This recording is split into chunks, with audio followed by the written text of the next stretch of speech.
Hello students, मैं समी अख्तर नदवी। आज मैं आप लोगों को अफसाना निगार प्रेमचंद के बारे में बताने जा रहा हूँ। जितने भी अफसाना निगार हैं, उन अफसाना निगारों में प्रेमचंद मेरा महबूब अफसाना निगार है।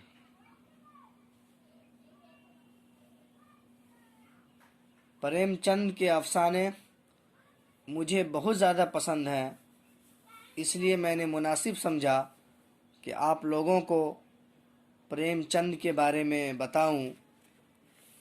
तो आइए मैं आप लोगों को प्रेमचंद के बारे में बताता हूं।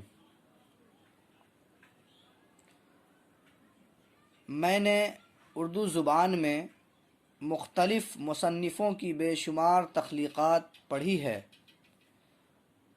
लेकिन प्रेमचंद की बात ही कुछ और है।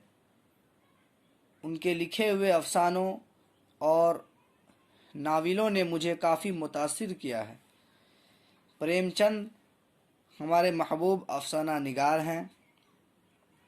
वाकई उनकी शख्सियत काबिल एहतराम है, इसीलिए मैं उन्हें अपना महबूब मुसन्निफ़ मानता हूँ। डॉक्टर कमर रईस ने लिखा है कि जिस तरह टैगोर ने बंगला ज़ुबान को न सिर्फ़ हिंदुस्तान बल्कि सारी दुनिया में मकबूल और लायक एहतराम बनाया, इसी तरह प्रेमचंद की तसानीफ़ ने उर्दू को मुल्क की आला ज़ुबानों की हैसियत से रोशनास कराया।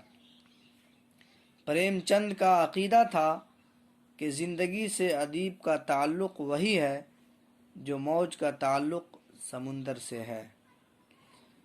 एक अदीब का कौल है कि अगर मुझे देखना चाहते हो तो मेरी तसानीफ़ के पर्दे में देखो। प्रेमचंद के लिखे हुए नावल और अफसानों में भी हम उनके अक़ायद व अफ़आल की झलक देख सकते हैं। प्रेमचंद बराए फ़न के कायल नहीं थे, वो मक़सदी अदब के कायल थे। उनके तमाम अफसाने और नावल कोई न कोई मकसद और कोई न कोई पैगाम लिए हुए हैं। प्रेमचंद एक इंतहाई हसास दिल लेकर पैदा हुए थे। कुछ उम्र में उसरत व मसाइब ने और भी हसास बना दिया। चुनांचे समाज और हालात के मुताल्लिक़ उनके मुशाहिदे बहुत ही अमीक़ और तेज़ हैं। मुंशी प्रेमचंद की तख्लीक़ में समाज के निचले तबक़े की ज़िंदगी ज़्यादा नज़र आती है।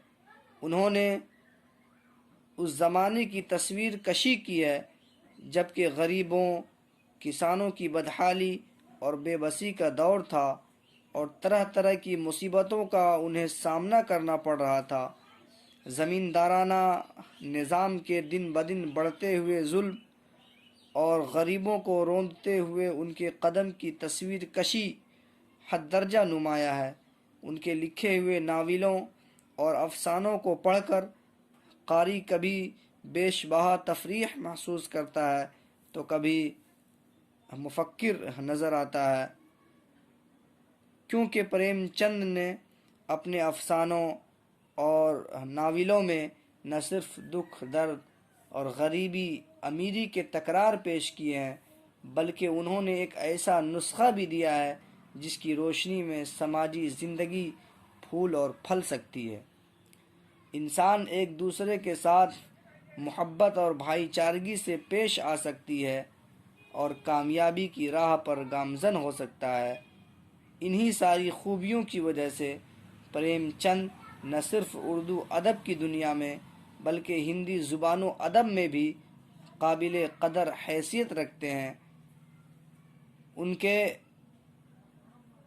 गौदान जैसे नावलों ने हिंदी ज़ुबान में भी काफ़ी मकबूलियत हासिल की और ख़ास मकाम बनाया। प्रेमचंद को उर्दू ज़ुबान पर काफ़ी अबूर हासिल था। इस वजह से ये कहा जा सकता है कि वह दौर अंग्रेज़ों का था مگر مسلمان حکمرانوں کے گزرے ہوئے ایک مدت ضرور بیت چکی تھی، پھر بھی اردو کا اثر ابھی باقی تھا۔ انہی قابل قدر خوبیوں نے انہیں ہر دل عزیز مصنف بنا دیا۔ تو آپ نے پریم چند جو کہ افسانہ نگار ہیں، ناول نگار بھی ہیں، مصنف بھی ہیں، بہت بڑے ادیب بھی ہیں، آپ نے ان کے سلسلے میں غور سے سنا۔ اب اگلے ویڈیو میں میں آپ کو مزید کچھ اور باتیں بتاؤں گا، جب میں ایک نیا عنوان لے کر آؤں گا، وہ بھی پریم چند ہی کے متعلق ہوگی۔